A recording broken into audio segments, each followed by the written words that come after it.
morning student. Today I will discuss the electric current. Electric current के बारे में आज हम लोग डिस्कस करेंगे जो है। इससे पहले वाले वीडियो में हमने इलेक्ट्रिक करंट के बारे में कुछ डिस्कस किया था, लेकिन आज भी थोड़ा सा इसमें कुछ चीज़ें रह गई थी जो हमको डिस्कस करना है। हमने इससे पहले आपको बताया था कि किसी भी कंडक्टर में अगर flow of charge, rate of flow of charge, किसी भी अगर इलेक्ट्रिक करंट की बात करें, इलेक्ट्रिक करंट में हमने बताया था कि in a conductor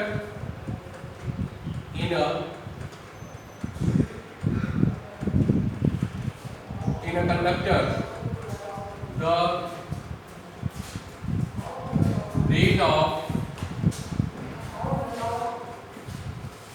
flow of charge, the rate of flow of charge is known as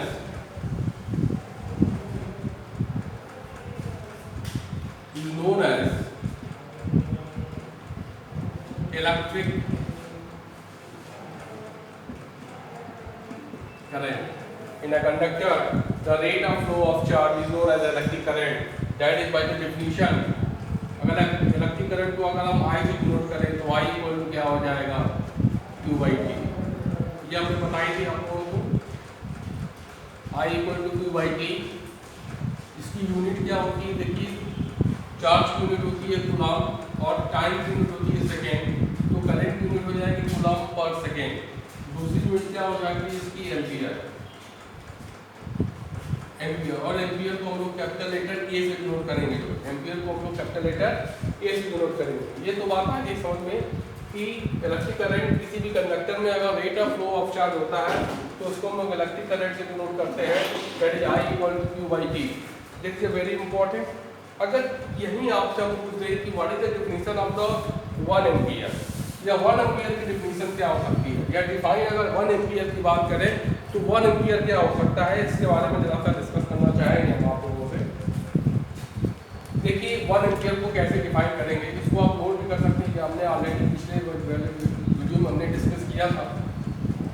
अब हम लोग डिस्कस करेंगे कि 1 एम्पियर क्या होता है। 1 एम्पियर के बारे में डिस्कस करना चाहेंगे आप लोगों से। तो हमारा क्वेश्चन है कि डिफाइन 1 एम्पियर। 1 एम्पियर क्या होता है, तो पहले इसकी डिफिनीशन हम लिख लेते हैं। When 1 coulomb of charge, when 1 coulomb of charge flow through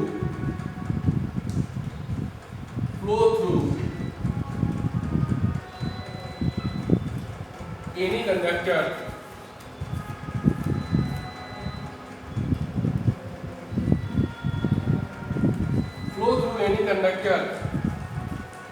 in 1 second,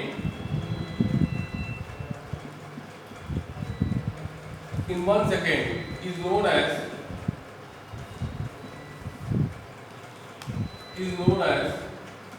1 ampere. 1 ampere current pass through a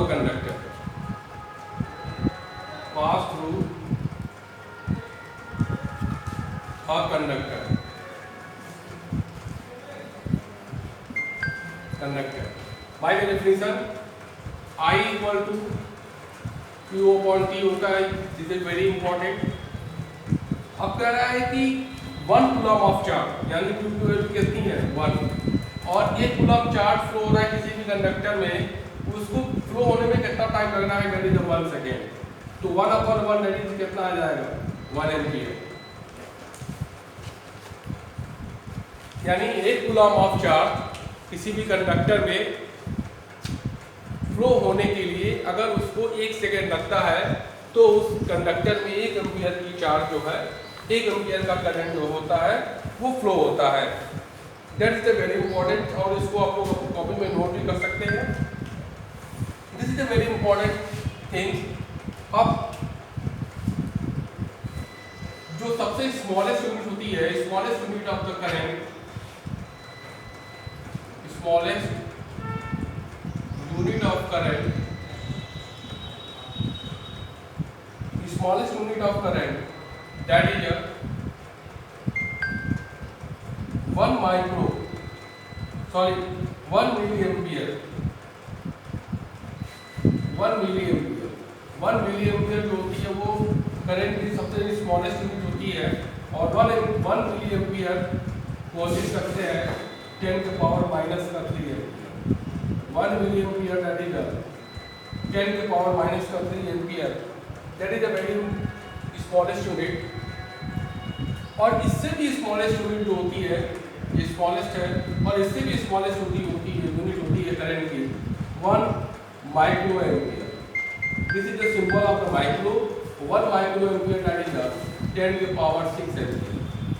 ये भी स्मॉलेस्ट यूनिट होती है, यानी 1 माइक्रो एम्पियर दैट इज 10 के पावर माइनस का 6 एम्पियर. ये भी स्मॉलेस्ट है, और ये इससे स्मॉलेस्ट यूनिट है 1 माइक्रो एम्पियर, यानी 10 के पावर माइनस का 6 ampere. This is a very important. दूसरी थिंग हमारी आती है, इसको आप नोट भी कर सकते हैं. Can I erase? Okay fine, मैं इसको इरेज कर रहा हूँ.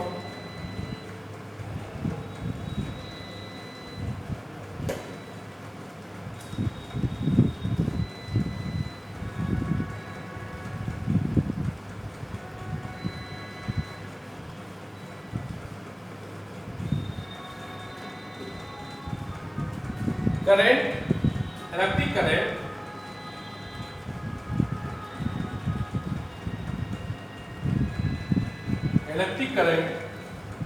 is measured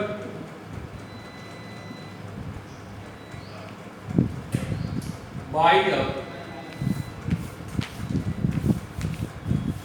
an instrument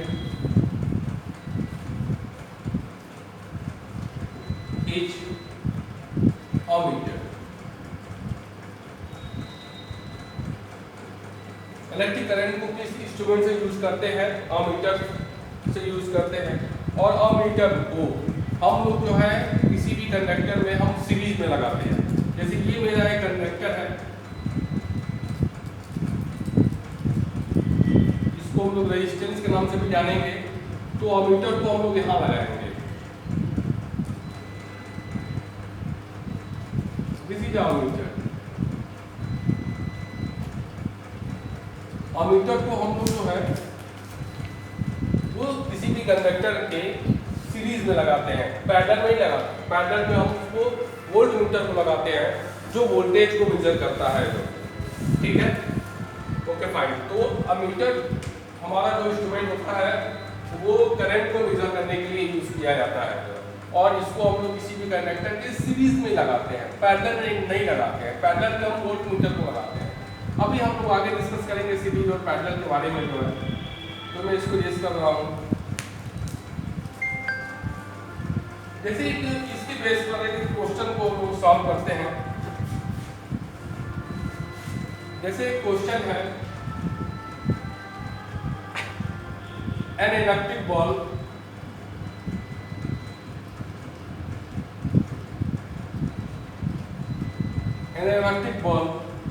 drawn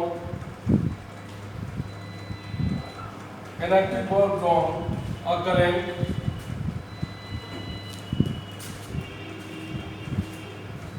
of 0.25 ampere for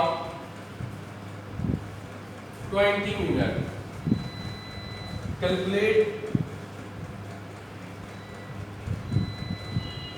Calculate the amount of electric charge.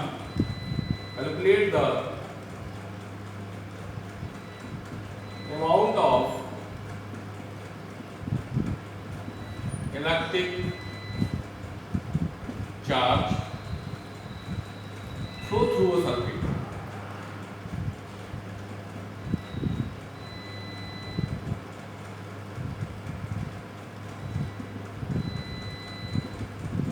Flow through a circuit. An electric bulb drawn a current of 0.25 ampere for 20 minutes. एक electric bulb drawn करने के लिए जो current supply की जा रही है वो 0.25 एम्पियर का करंट सप्लाई की जा रही है। कितने मिनट तक की जा रही है? 20 मिनट तक, 20 मिनट तक। तो हमको फाइंड आउट ये करना है कि उस सर्किट में कितने चार्जेस फ्लो हो गए। तो इसको सॉल्व करने के लिए हम लोग देख सकते हैं वी नो दैट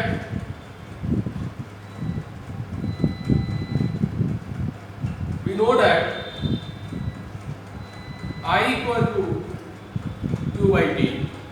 तो वेयर Q इक्वल टू क्या हो जाएगा? I into T। Where Q equal to क्या हो गया? I into T। अब यहाँ पर I की वैल्यू कितनी है? गिवन पॉइंट है हमारा, I की वैल्यू है 0.25 एम्पियर और टाइम यानी कि हमारा है 20 मिनट। तो 20 मिनट्स को हम लोग इसमें कन्वर्ट कर देंगे, सेकेंड में कन्वर्ट कर लेंगे। जब सेकेंड में कन्वर्ट कर लेंगे तो इसमें किससे मल्टीप्लाई कर देंगे हम, इसमें हम लोग डिवाइड कर देंगे और इसे मल्टीप्लाई कर देंगे 60 से। तो इसको हम लोग सेकेंड में कन्वर्ट कर लेते हैं। तो टाइम को सेकेंड में कन्वर्ट करेंगे तो 20 इंटू क्या कर देंगे बेटा 60 कर देंगे तो 6 टू 12 1200 सेकेंड। यानी टाइम की वैल्यू कितनी आ गई? 1200 सेकेंड। क्यों हमने किया? क्योंकि टाइम को हमेशा सेकेंड में लेनी है, स्मॉलेस्ट यूनिट लेनी है हमको। तो Q इक्वल टू I की वैल्यू कितनी है? 0.25 इंटू टाइम 1200 और हम यहाँ पर मल्टीप्लाई कर देंगे तो वैल्यू आ जाएगी 300 कूलम। यानी Q की वैल्यू आ गई, चार्ज की वैल्यू आ गई, उसमें कितनी वैल्यू आई है? 300 कूलम। यानी उस सर्किट में कितने चार्ज फ्लो हो गए? 300 कूलम का चार्ज फ्लो हुआ है। That is very important. ठीक है, तो इस तरीके से आप देखें सॉल्व करना कितना इजी है। यानी ये हमारा बेसिक फॉर्मूला है और इसमें इस लो की वैल्यू आपको मालूम होगी और तीसरी अननोन वैल्यू निकाल सकते हैं जो है, क्योंकि रिलेशन हमको मालूम है I equal to Q by T। That is a very important thing जो है। इसके बाद हम लोग कुछ ओम्स लॉ के बारे में डिस्कस करते हैं जो है। Okay fine, can you yes, thank you.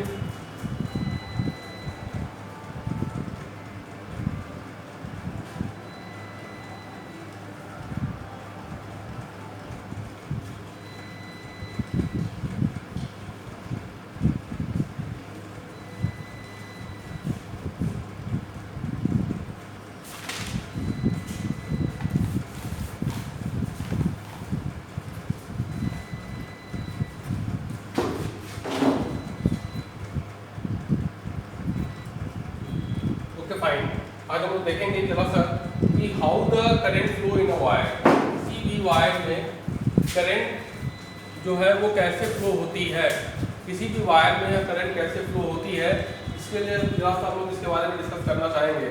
आप जानते ही हैं कि we know that the electric current is flow of a electron in a metal wire.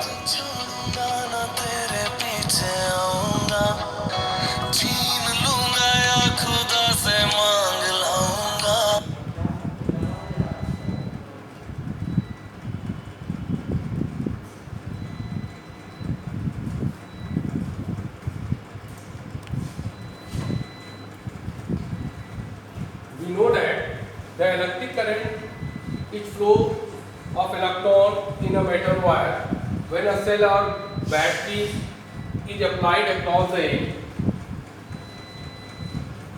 आप जानते हैं कि इलेक्ट्रिक करंट जो फ्लो होती है किसी भी मेटल में, तो उसमें जो है इलेक्ट्रॉन्स जो होते हैं वो मूव करते हैं। वो इलेक्ट्रॉन मूव कैसे करते हैं इसके बारे में ज़्यादा सा डिस्कस करना चाहेंगे आप लोगों से। इसके लिए फर्स्ट कंडीशन आता है when the metal wire has not been connected to source of electricity.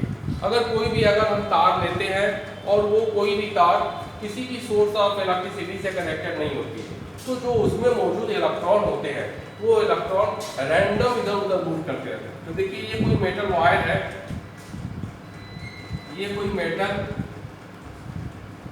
Wire है और इस मेटल वायर में जो है जो इसमें मौजूद इलेक्ट्रॉन है वो इलेक्ट्रॉन इधर उधर रैंडम मूव करते रहते हैं क्योंकि इनको कोई काम नहीं है। लेकिन जैसे ही हम इसमें इलेक्ट्रिक सोर्स ऑफ इलेक्ट्रिसिटी उस मेटल वायर में हम कनेक्ट करते रहते हैं, यानी इसके ये जो सेकंड केस आता है मेरा जो है वो केस क्या होगा कि अगर कि कोई भी मेटल वायर ले हम और उसमें जो है हम सोर्स ऑफ इलेक्ट्रिसिटी सप्लाई कर देते हैं, तो उसमें जो मौजूद करंट जो इलेक्ट्रॉन होगा वो एक उसका वर्क मिल जाएगा और वो वर्क जो है वो किसी एक ही डायरेक्शन में मूव करना शुरू कर देगा जो है।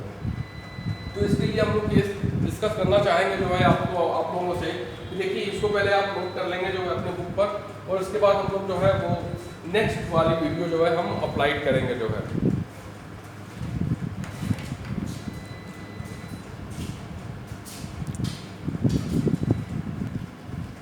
देखिए इसमें सेकेंड केस क्या होगा, पहले वाले वीडियो में था, पहले वाले लेक्चर में ये था कि हम जो है मेटल वायर था और उस मेटल वायर में हम कोई सोर्स ऑफ इलेक्ट्रिसिटी नहीं सप्लाई किए थे, तो उसमें जो मेटल वायर में मौजूद इलेक्ट्रॉन थे वो रैंडम इधर उधर मूव कर रहे थे। क्यों मूव कर रहे थे? क्योंकि उसमें कोई सोर्स ऑफ इलेक्ट्रॉन नहीं था, कोई सोर्स ऑफ इलेक्ट्रिसिटी नहीं उसमें फ्लो थी, उस इलेक्ट्रॉन के पास कोई वर्क नहीं था। लेकिन जैसे ही जो है हमने उस मेटल वायर को किसी सोर्स ऑफ सेल से या फिर किसी बैटरी से हमने कनेक्ट कर दी, तो उसमें जो मौजूद इलेक्ट्रॉन है उसके पास एक वर्क हो गया। वो वर्क क्या था? क्योंकि वो मेटल में फ्री इलेक्ट्रॉन होते हैं, वही फ्री इलेक्ट्रॉन हीट और इलेक्ट्रिसिटी को फ्लो ऑफ कराते हैं, लेके जाते हैं वन प्लेस से दूसरे प्लेस की तरफ। तो जो उसमें जो मौजूद इलेक्ट्रॉन था वो इलेक्ट्रॉन जैसे ही हम उसको सोर्स ऑफ इलेक्ट्रिसिटी हमने प्रोवाइड की है, तो वो सोर्स ऑफ इलेक्ट्रॉन जो होता है, वो जो इलेक्ट्रॉन होता है वो इलेक्ट्रॉन नेगेटिव से पॉजिटिव की तरफ मूव करने लगता है। तो देखिए ये इलेक्ट्रॉन की एक डायरेक्शन हो गई, वो नेगेटिव से पॉजिटिव तरफ जो है मूव होने लगा। तो वही बात यहाँ पर कही गई है, when source of electricity like a cell और battery is connected between the ends of the metal wire, the electron force acts on the electron present in the wire. Since the electrons are negatively charged, they started moving from negative ends to the positive end. तो उसमें जो मौजूद electron होते हैं वो negative से positive तरफ क्या हो जाते हैं, मूव कर जाते हैं जो है। तो ये हमने बताई थी कि आप लोगों से कि इलेक्ट्रॉन जो करंट जो होता है किसी भी वायर में वो कैसे फ्लो होता है जो है। Okay fine, thank you very much.